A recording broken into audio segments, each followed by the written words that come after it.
You're listening to the Zandbergen Report, where wealth strategies and investment wisdom collide with Bart Zandbergen, your distinguished host and certified financial planner. Welcome to the Zandbergen Report, a showcase for wealth strategies and investment wisdom that's essential for our evolving world. I'm your host, Bart Zandbergen.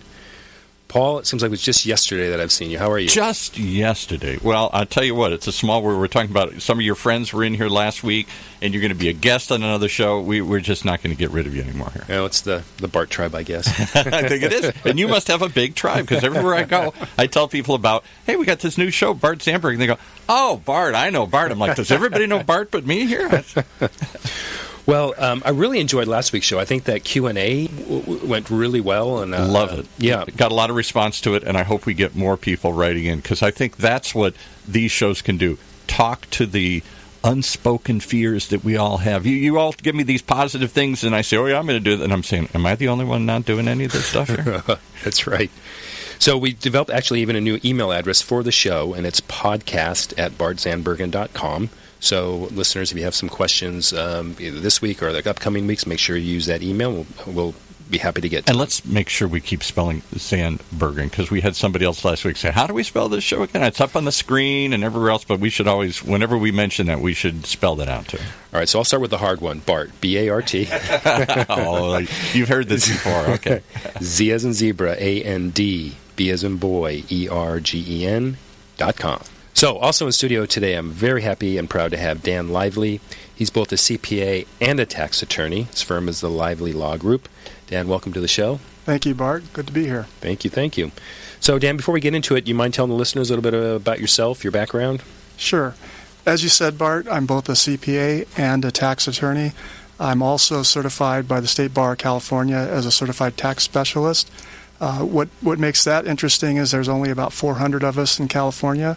And we specify different tax issues for our clients. And I also teach at Whittier Law School. I've taught there for 5 or 6 years, and I've been the director of tax on the State Bar. All right, so classic underachiever. All right, Dan, well, thanks for sharing that. All right, so both as a CPA and a tax attorney, most people know what CPAs do. I'm not sure if everyone knows what a tax attorney does. Can you explain maybe some of the things that kind of fall under that umbrella? Yeah, interesting question, Bart. Actually, I remember when I was in college, and we went around the room. I was in a communications class, and they asked me what a CPA was, and I got stumped. So I retract my assumption. So tell what a CPA is as well.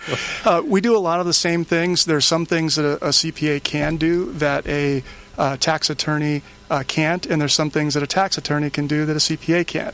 For instance, CPAs do financial statements and audited financial statements. That's something that only they can do. Attorneys can represent you in court. CPAs cannot. One of the things that's interesting about our firm is that we do both. We do CPA-style work, which may be tax preparation and tax planning. We also do tax attorney work, which would include tax planning as well, maybe more in-depth and more analysis with case law. And we also can represent our clients if they have issues with either the IRS or the Franchise Tax Board or any other taxing agencies. Okay, great. That really helps. All right, so a number of things I want to ask you today.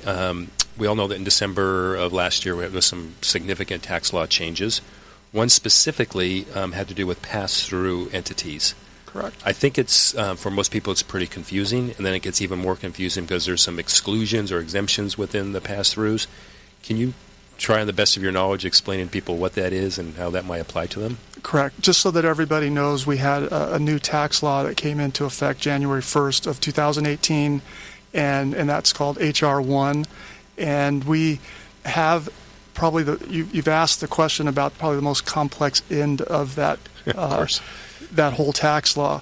Some of the things that people are aware of right now would be, for instance, the limitation on the SALT deduction, which really affects us here in California. That's the state and local income taxes, and that would include our property taxes, our state taxes, SDI, things that we're normally used to deducting here. And for high wage earners or people that own substantial amounts of property, that is limited to $10,000 now. What people may not understand is that's also not limiting if you have rental property or your business. We also have limitations on our interest now, where they capped it at $750,000 rather than the $1 million that we previously had, and we also do not have the second home mortgage that's deductible anymore. But more specifically to your question with this deduction for the pass-through entities, one of the things that happened with the new tax act was that they reduced corporate tax rates down to 21%. And to try and equalize corporations with pass-through entities, Congress came up with, let's give a 20% deduction to pass-through entities so that we can pass that income on to their Form 1040s, where they normally get taxed on that at their individual income tax rates. But now we're going to give them this 20% deduction that equalizes it more with corporations. And as you stated, there are some confusions with this, partly because there are limitations and hurdles that we have to cross in order to get that 20%. There are two specific hurdles that we have to be aware of. The first one is this hurdle with specified service businesses. If you're a specified service business, there are specific limitations as to who can take this deduction or not.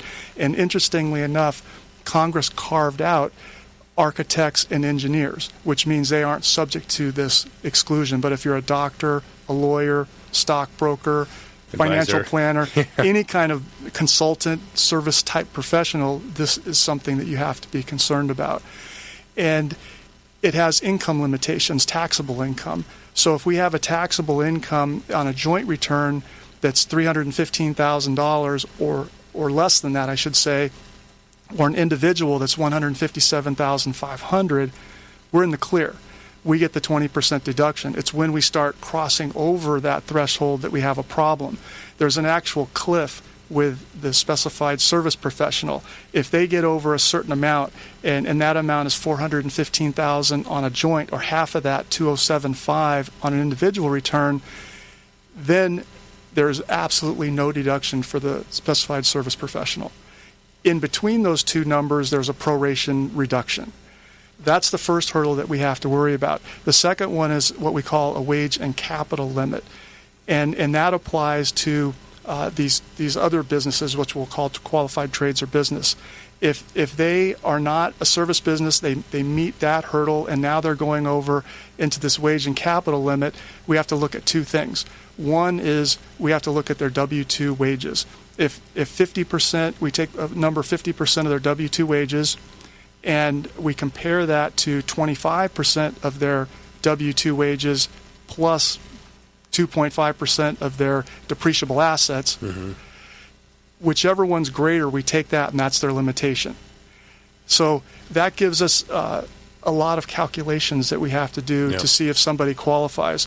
First, if somebody, again, is under this $315,000 limit as a joint return, or $157,500 as an individual return, they have no concerns. They're going to get the full deduction. It's when we get over the $415,000 number for a joint, $207,500 for an individual, that we have to start getting really concerned about, are we on the cliff with a specified, or are we on this wage and capital limitation if we're a qualified trade or business? So just to clarify, and to take a break here for a sec, so is it total income or just W-2? So if it's an S-Corp, perhaps there's a W-2 income of, I'm going to make up some numbers, so maybe it's a W-2 income of $150,000 and then K-1 or pass-through income of $400,000. So how does that work in your formula? Yeah, there's some clarity that isn't available yet, just because the IRS, when a tax law comes out, it gets passed on to the U.S. Treasury and the Treasury writes regulations, and we don't really have those yet. But from what we can see, they call it qualified taxable income that we're talking about. And qualified taxable income is the taxable income taking out the compensation and taking out investment income. All right. So still some clarity to take place, but it sounds like there is at least some guidelines. Yeah, I think one of the things that we can garner from this is that most businesses that are operating as Schedule C businesses should consider forming either an S corporation or an LLC or a partnership to make sure they can take advantage of this. And the reason I say that is because we have this wage and capital limitation. Typically, if you have a Schedule C, especially for a sole proprietorship, you may not have wages. So if you don't have wages and we have this wage and capital limitation that we're dealing with, you could lose the deduction entirely. But if you went into a partnership or an S corporation, one of these other types of entities, then we could still get the deduction. So the ones that are going to be really concerned are the ones that are sole proprietorships. Okay. Good. That was a heavy subject right there. It is. And I can tell you there's a lot of practitioners who are struggling with this still. Yeah, I'm not surprised. All right, so I think both of our practices are somewhat diverse in the things that we do. One that I think we do, somewhat in tandem would be succession planning for our clients. I know that's somewhat of a specialty of yours. Would you tell listeners what that means to you and how you approach succession planning? Sure. I mean, succession planning, in a nutshell, is simple but complex. It's like an iceberg. One of the things that we want to do is be able to pass on the businesses that our clients have created either to their heirs, to their business partners, or to other individuals, maybe charitable organizations, as they see fit. We have to plan for that so that we can be efficient tax-wise and make sure that the actual results that we want and our goals are being met. So we do different things. We might do, for instance, a buy-sell agreement with an organization so that if there's a triggering event that causes a death, a divorce, bankruptcy, there could be a whole host of different events that we specify in the agreement, that there would be a mechanism for that person that had that happen to them to be bought out. And we might decide we want to have appraisals to do it, or we might every year or two decide on a fixed value. And then we have to find a funding mechanism to make this all happen. The funding mechanism in a lot of circumstances is life insurance or maybe a loan, but life insurance is better for a lot of reasons. One, it's a way to create money instantly, and it also is a way for the purchaser to create some basis in the entity that they're buying with using money that they receive tax-free. So that's one of the ways we do it. We also structure entities to encapsulate this. A lot of the LLCs that we write now have a lot of language like buy-sell agreements now.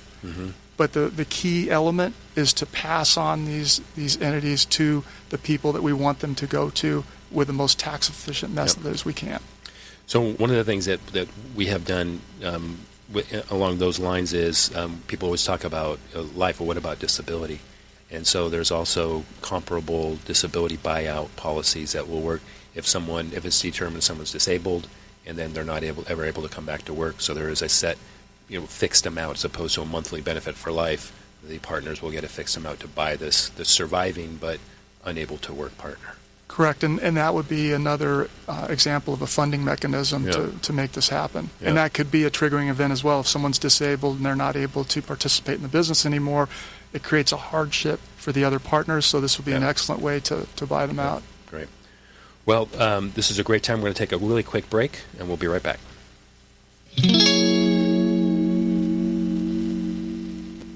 Imagine what it would feel like to lose everything. Your job, your home, your family, your dignity. This has happened to thousands of the men, women, veterans, and young adults we serve at Working Wardrobes. What do we do to help? We provide career development services, life skills workshops, job skills training. We provide the perfect interview outfit, and we get clients placed in jobs. Call Working Wardrobes, 714-210-2460. Donate, volunteer, invest, hire. When you use the Premier Rewards Gold Card from American Express, the rewards points can keep on multiplying. Buy 3 with triple points on airfare. Buy 2 with double points on gas and groceries. And a single point for pretty much every other dollar you spend on the card. Then, start choosing from over 1 million rewards to redeem all those points. Apply today and the annual fee for the first year is on us. Call 1-800-AXP-GOLD or visit AXPGold.com. The annual fee for the card is $175. See terms, conditions, and restrictions at AXPGold.com.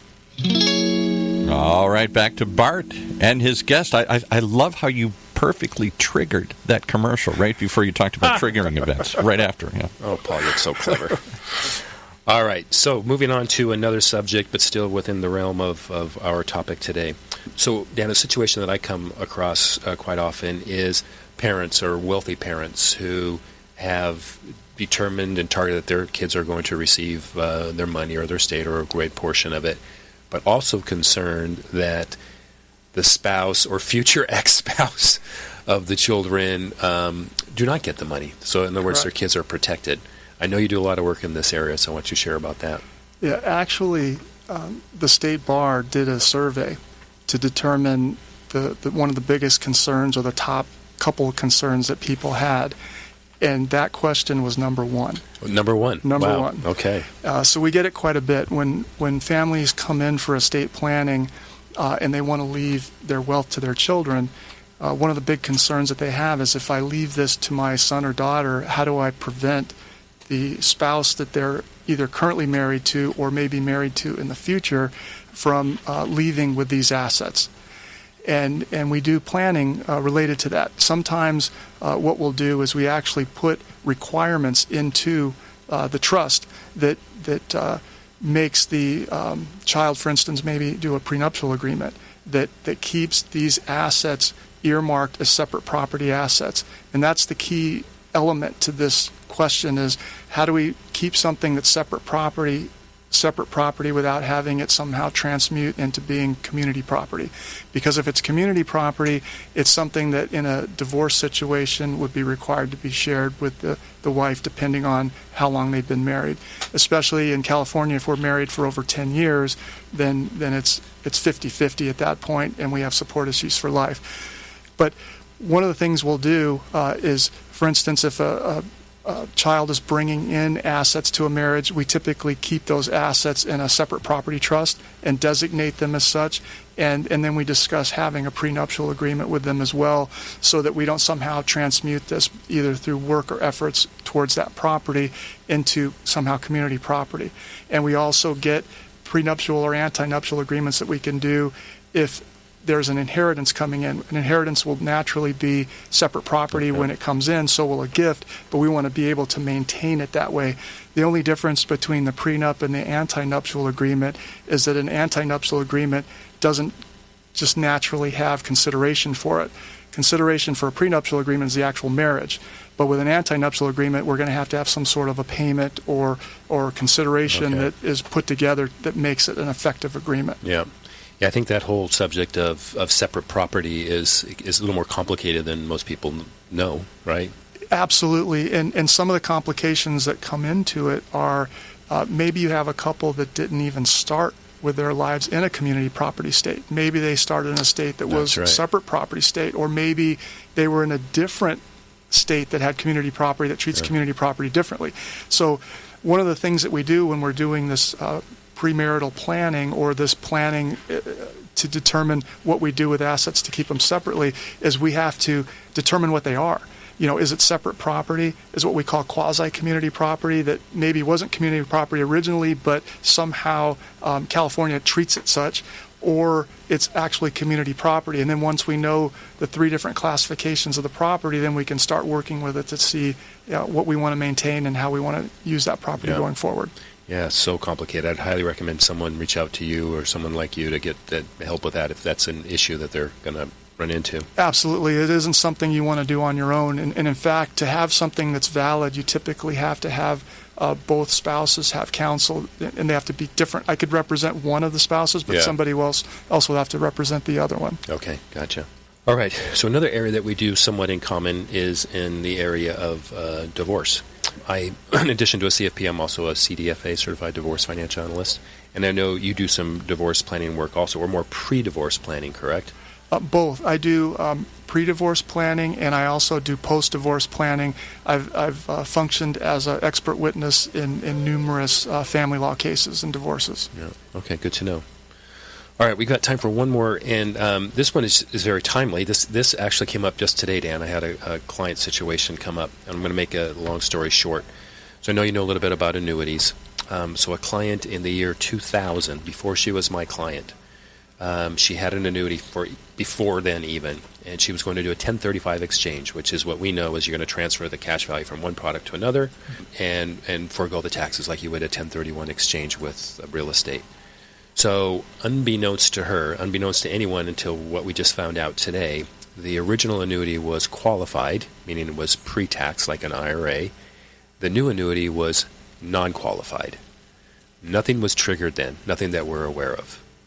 Fast forward now 16 years, because the event happened in 2016. She became my client sometime around 2010.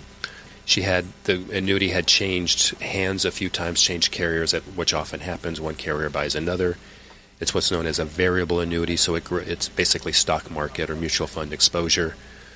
Upon review, year after year, I realized that this annuity was not making any money. Matter of fact, she was actually losing money in an annuity in a market that was gaining money at the time. So my recommendation at the time was, look, you have your basis, you're at a loss, so you're below basis. There's nothing that prevents you from taking the money out of a non-qualified annuity. Taking the money out, let's put it in your trust account. Let's manage it at a less expensive ratio and try to get you some growth. Great. That was 2016. It's now 2018. She got a notification last week from the IRS saying that it was a $69,000 annuity, that she owes taxes on a $69,000 annuity withdrawal. We scratched her head. This is a non-qualified. This was below basis. What's going on? Well, research, my assistant called and worked her way through it to find out that in the year 2000, what I just shared with you, it was actually started out as a qualified to a non-qualified. I know we only have a moment here. What would your advice be to my client? And the great thing about this is I'm going to get some advice. I don't have to pay your hourly rate here for the next 2 minutes. Another great question, Bart. I think that the first thing we do in a situation like this is we have to get a hold of the correspondence file from the IRS to see exactly what statutes or law they're quoting and why they believe that this money's due. And then we analyze that, determine if this is in fact something that would be due. Then we have to look at the various statutes of limitation. One that would concern me in this case is the 10-year collection statute that says that from the time the tax is assessed, they only have 10 years to collect it. They're trying to assess the tax now. That may be inappropriate. So those types of issues need to be reviewed closely and determine what has actually happened here to see if your client basically what I'd call has a leg to stand on, and we have an arguable position that we can take that would either lead to a favorable settlement with the IRS or maybe not paying anything at all. Great. Well, expect a call. We'll talk offline. All right. Appreciate it. All right, so we have run out of time. Dan, it's been a pleasure having you in the studio with me today. I now have the honor of asking the final thought question, and that is, please share with us your ultimate lesson learned over your tenure as a legal professional. Well, this is why I think I'm going to mention this one. I had an individual call me on the phone about a week ago, and he had not talked to me in 20 years, and he said, you know what, you said something to me 20 years ago that I still remember to this day, and everywhere I go, I tell everybody, and it's just stuck with me forever. And he said, I go, what is that? Because I'm dying to know. I'd love to know. He said, it's not. I said, it's not what you make, it's what you keep. That's a great one, Dan. That's a real good one. All right, Dan. Hey, what's your guilty pleasure? Guilty pleasure? I play guitar a lot. Really? Yeah. Okay. Learned something about you today. Excellent. All right, Dan, thanks again for joining us in the studio today. And for those who want to learn more about Dan and what he does, you can visit him at www.ustaxrescue.com. Do I need to spell that out, Paul, or is that pretty good? Nah, I think you got that. Thanks so much to everyone who has tuned in, and we look forward to having you back in the studio next week. Cheers. All right, thanks for having me. Tune in next week for the latest edition of the Zandbergen Report, Tuesdays at 2 p.m. Catch up on our recent shows by visiting www.bartzandbergen.com. Interested in being a featured guest on our show or have a question you'd like to hear us answer on the Zandbergen Report? Email podcast@bartzandbergen.com.